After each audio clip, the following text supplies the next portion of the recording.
Hello and welcome to the monthly Q&A for June. If you would like to get your question answered in a Q&A like this one, then head on over to ask.fm/Sharmalade and I will do my best to answer your question as long as it's not too rude. Question number one, if you were to invite me over for dinner, what might we have? And that is from Kevin. So I love all food, so you know there would be no limits to what we would have for dinner. I guess my favourite dinner would be,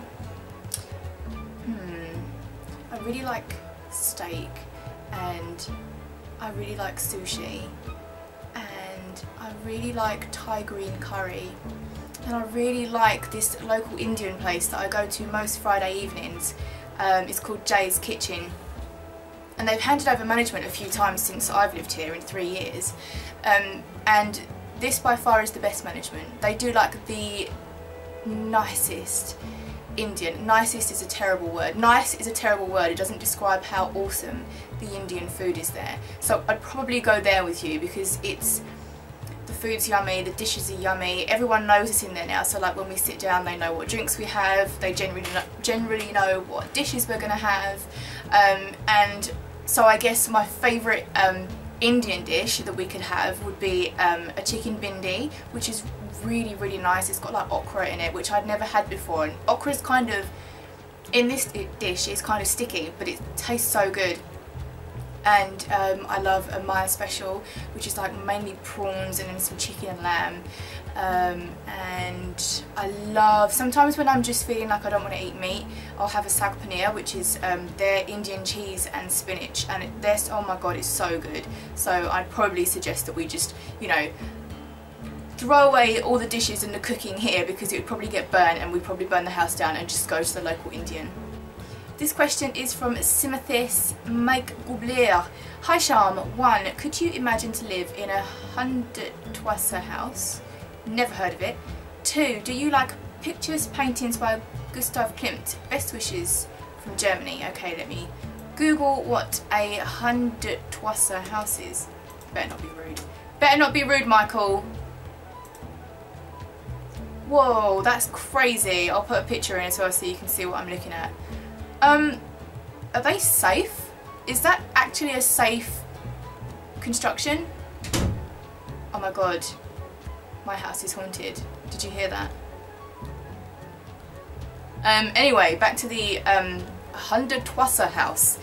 I don't know if I'd actually want to live. They look like communal buildings as well, and I've lived in, there's nothing wrong with living in communal, but as a singer there's a lot wrong living in communal. Teaches you a lot of bad habits, one of them being undersinging, because you feel like you can't sing as loudly as you want to, so you kind of hold back, and it's really bad.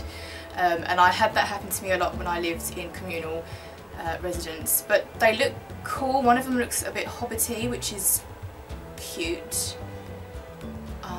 But I think I'll stick with the old bungalow. What was your other question? Do you like pictures and paintings by Gustav Clement? Better not be rude, Michael. Oh, your name's Mike. I keep calling you Michael. Oh, this is interesting. So these paintings kind of look like the, what are those houses called? The 100-twasser house. It looks like a load of the 100-twasser houses put together in like a really close, no, like a really far away montage, and that's creating these pictures. So I kind of see why you would associate those two. They're pretty. I like the woman one. Hi Sharm, do you enjoy cooking, and are you the creative in cooking, or do you always follow the recipes? Do you know there's a WoW official cookbook? Best wishes from Germany, Simothis, from Mike Kubler, not Michael. I kept calling you Michael last time. I actually have the official World of Warcraft cookbook right here, and I do most of the cooking here, and I am not especially creative. I don't use recipes, but I tend to stick to the same dishes until I'm literally sick to death of them, and then I'll have to think up a new menu for the week. So right now we're having a cauliflower curry, vegetable curry, but with turkey as well because Ian really has to have meat with his dinner, and chili con carne, and then like a healthy mini fry up, so there's no sausage, it's just like plum tomatoes, eggs, bacon and like a hash brown. So that's the recipes that I'm doing this week and have been doing for a while, and then basically until we get sick of them. Before I was doing like a Caribbean pork and a chicken, and we were so sick to death of eating that meal. We'd been eating it for like 6 months or whatever, so changed it up. But I used to be a terrible cook. I had no idea, like if you'd asked me to make a fry up, I would have burnt everything. My timings would have been like, I used to really dread it and think, oh my god, I don't know when to put the eggs on, because the eggs don't take as long and the bacon takes a bit longer, and the sausages and the mash. Who has mash with a fry up? Hash browns, and all my timings would just be off. But now I enjoy cooking and I don't find it hard at all. Hey Sharm, I have been watching all of your weekly vlogs and monthly Q&As now, and I have to say, the less makeup you wear, the more beautiful you look. Oh, thank you. And I love your clothing style. Oh my god, do you?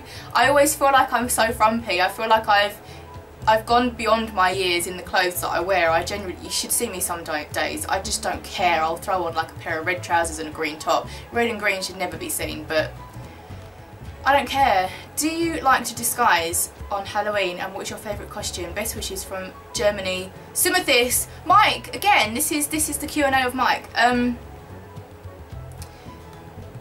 Do I like to dress up on Halloween? Oh my god, I love Halloween, but I never have anywhere to go. So I don't really dress up, but there's something about Halloween that from a really young age I've always felt so drawn to Halloween, maybe even more than Christmas and New Year's. There's something about Halloween that just makes me so excited. I get that feeling like, you know, before, or like when you can feel there's a thunderstorm coming in the air and you get like that electric feeling, and I feel like that on Halloween. Like I get so excited about it. I did dress up once for, I think it was a monthly Q&A actually. I had like a mask and I went kind of goth, which was really fun. But I'll dress up for you guys this month. That means I get to dress up and I have somewhere to go here, but dressed up, yay! What would be a perfect Sharm weekend from Kevin? Perfect Sharm weekend would be getting up, not too early, I'm not an early bird whatsoever, getting up and taking Maggie and Ian and going for a really good ramble so that Maggie's nice and tired and she's got all of her energy out of her system. Come back and turn on the computer and play video games with no time limits. There's no time limits. Literally, you just play as long as you want, knowing that Ian hasn't got to get up for work the next day and we can just stay up late and just enjoy gaming. Mind you though, I really think I need to have an intervention with Ian with Overwatch, because I know it's a great game and he's obsessed with it, right? And there's nothing wrong with being obsessed with a video game. I'm obsessed with The Witcher 3 right now, like crazy obsessed. But Ian gets so stressed out with Overwatch. I'll be sitting here and, you know, like with The Witcher 3 cutscenes, when they're chatting and stuff with the dialogue, you don't get to pause it unless you get an option, or unless the dialogue scene actually finishes. So I'm kind of sat here and I'm having this like epic conversation with like the Baron, and he's like, oh, we must do this and you must help me, and which is like, yeah, okay, whatever, I will. How much? That was a good impression, right? And then all of a sudden I'll hear, fucking hell! And it scares the hell out of me. Like, I'm like, whoa, what's going on? And I, you know, draw my silver sword. There's nothing there. Ian's not a monster, he's not a downer or anything, he's just still Ian. And I worry about him because I think Overwatch is stressing him out. Like, he gets so stressed out. I feel like I need to have an intervention. I feel like I answer these questions and then like the question and just go and ramble on about something else. It has nothing to do with the question. If tomorrow someone suggested to you that you could choose a place anywhere in the world to go and live, where would it be and why? Would you prefer a hot or a cool location? That's a really tricky question because there's two places that I would consider living, and that's America and Mallorca, specifically Mallorca. And the reason why I wouldn't want to live permanently in Mallorca is because it's so hot, and I find rain and storms and things like that really, really inspirational. However, I don't like the length of the winters and the rain and the clouds and the storms and stuff in the UK. It's too long. Summer is fleeting, and like the day that we get the umbrella out and the chairs and put them in the garden because it's warm enough to, it feels like a blink of an eye before we're putting them away, and then the long winters set in and they are long and bleak. And as much as I love rain and thunder and clouds and all that stuff, there's only so much you can take of it before you start to think, I just want a blue sky. A blue sky can make all the difference. And Mallorca is such a beautiful island and I would love to live there, but I think I'd miss the clouds and the rain. America, if I had the option to take my family to America and live there, I would happily do it. Luckily, I mean, I can go anywhere with my work. I take my microphone, take my computer, take my keyboard, I'm set, you know, but it's not as easy for my family. They're all like working outside of the home. They have offices that they have to go to. They can't just up and go. But America is somewhere that I don't know how I was born in the UK. Sometimes I question it. I'm like, of all the places, UK is such a small island, how was I born here and not America? America's huge, and I feel like there's so many more opportunities in America. In the UK there's not much going on, and all of the opportunities that I've seen for singers and things like that, they all seem to be in America, and it's just impossible to fly someone out whenever you need them to record vocals. It's just not really plausible. It's doable, but how often is it doable? It's a long flight, it's like a 9-10 hour flight. I'm not saying I wouldn't do it though, but yeah, I think the USA and Mallorca are two places that I'd consider living, but then I've not really been to many other places, so there's probably somewhere else in the world that I'd absolutely adore. Have you ever tried the a cappella style of singing? If you were going to do it, which song would you do in this style of singing? I a cappella sing all the time. It's just singing without music, right? I do it all the time. I'm always walking around singing, usually in stupid voices that annoy Ian. And Ian does it too, he walks around singing, so it's good practice. It's good to be able to listen to your voice without backing music and using an accompaniment to kind of blur the voice sometimes. But yeah, I do a cappella singing a lot in the shower, around the house, annoying the neighbours. Hello Sharm, this is my first question ever asking you here, so I hope you are prepared for more than just one. So, how did you come up with the name Sharm? And that's from Alexander Retijic. I'm sorry,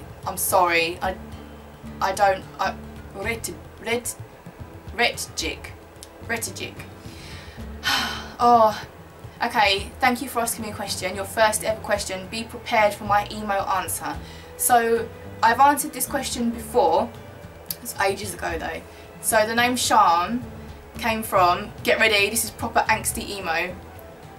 My first ever character on World of Warcraft was a shadow priest, and priests do shadow damage, so they shadow harm, and then I just put the S in front of the harm, so it's Sharm. And way back someone like made up a new character to take the mick out of my name and called it self-harm. So that was fun. Hey Sharm, I hope I come with my questions in your next Q&A. Oh, this was 12 months ago, I hope you're still watching. I'm wondering, what do you do in your free time? And with free time I mean if you're not making videos, since I personally would see that as a job if were you. From Alexander. I won't butcher your surname this time. So with my free time, okay, so during the day I'm either singing or editing or making videos or whatever, so I'm at my computer, and then in the evening I'm at my computer playing video games. So that's what I do with my free time. Sometimes it's like I wish I had a different room that was the workplace, and then I had my room for my come away from my workplace and have it as my fun place, and that's sometimes I kind of envy. Ian comes home from work and he's left his work behind, whereas for me, like when I'm sat at my computer, even if I'm about to game and I'm thinking, right, I'm in game mode and I just want to like go and kill some water hags, I will still like be checking my emails or responding to emails. And if you work from home as well, then you totally get this, right?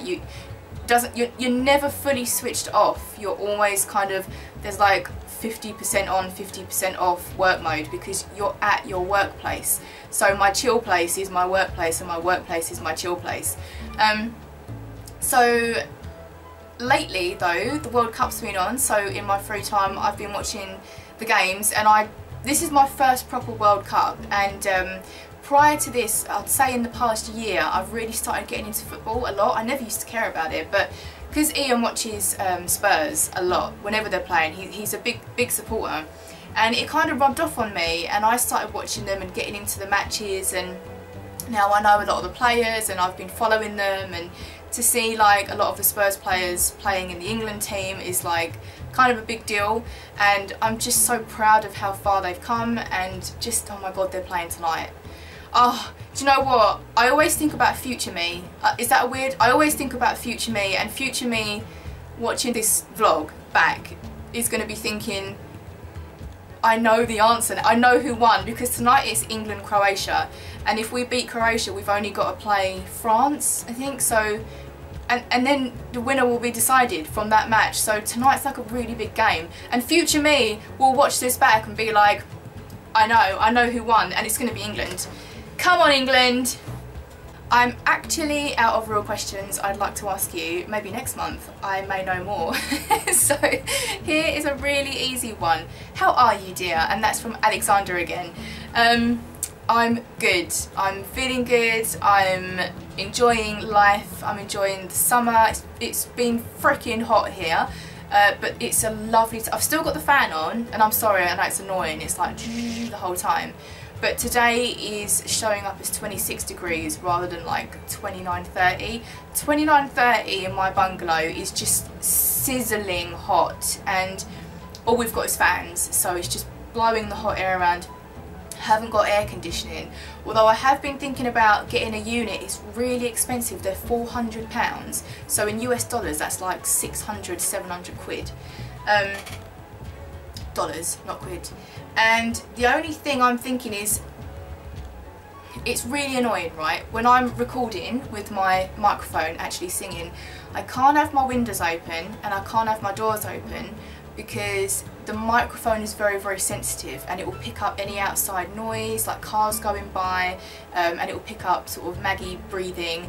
And I can't have a fan on because it picks that up and it distorts the recording once I've removed noise from it. It will also remove the sound of the zh from my vocals, if that makes sense.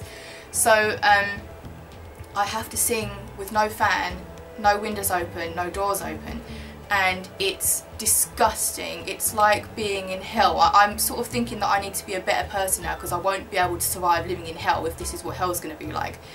So I was thinking about getting an air conditioning unit, but they're really, really noisy, and they clank on and off, and you need to have the window open for the funnel to go out of the window, because I can't get one that's fitted to the wall, because this isn't my property. We're renting, so I can't just, you know, smash a hole in the wall and fit some AC. So I would have to, doing a bit of research, I'd have to put the air conditioning unit on, leave it for like an hour to cool the room down, then turn it off and come in and sing. But sometimes singing doesn't work like that. Sometimes you can't sing to a decided time. Sometimes you might wake up and think, wow, my voice feels really good, I want to sing now, and then in an hour's time you feel dry or you don't feel as good. And singing is very much like, take the opportunity when your voice is good. For me anyway. A lot of people have probably brilliant voices all of the time, but I find I have to figure out when my voice is working for me and then sing. So having an air conditioning unit that I would have to maybe plan in advance to cool the room down and then sing, I just don't know if that's going to work for me. Anyway, like I said before, I do feel like I answered people's questions and then kind of went off on a ramble, but a Q&A is a Q&A, and as long as I answer the question, I think sometimes it's nice to just chat, you know, and reel off stuff rather than being uniform. I'm not a uniform person anyway. So that's it for this month's Q&A. I'm 12 months backlogged by the looks of it, which is really weird, right? Because I swear I was 6, 7 months backlogged, and I've been keeping up with these every month, so I'm not sure why I'm so backlogged. But your question will get answered eventually. And if you do want to get your question answered in a Q&A like this one, then head on over to ask.fm/Sharmalade and I will do my best to answer your question. Have a fantastic week, everybody, and I will see you next Monday for the weekly vlog. Bye!